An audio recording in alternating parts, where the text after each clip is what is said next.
ఒక్కోసారి కళ్ళు మోసం చేస్తాయి, మరోసారి చెవులను.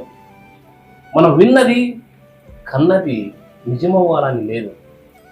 మనసు స్థిమితంగా లేనప్పుడు బాహ్యంగా జరిగే సంఘటనలు, బాహ్యంగా చూసే దృశ్యాలు భయ ఆందోళనకు గురి చేస్తాయి అన్నది వాస్తవం. కల్లోలమైన సరస్సులో ప్రతిబింబం స్పష్టంగా కనిపించదు. అలాగే కలవరపాటుకు గురయ్యే మదిలో ఏది కూడా స్పష్టంగా కనిపించదు. ప్రతిదీ కూడా మనము అపార్థం చేసుకుంటుంటాం. ఎన్నో మనస్పర్ధలు మది పొరల్లో దాగి ఉంటాయి.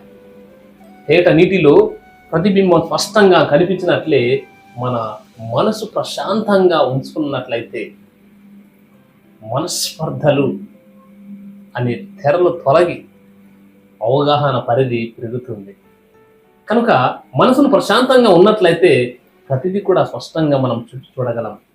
అందుకు చేయవలసినది దైవ సన్నిధిలో సమయం గడపడం, ప్రార్థన ధ్యానం ద్వారా మన మనసును ప్రశాంతంగా ఉంచుకోగలిగినట్లయితే మనం కన్నది, మనం విన్నది అవగాహన చేసుకొని ఒక స్పష్టమైన ఖచ్చితమైన నిర్ణయానికి రాగలం.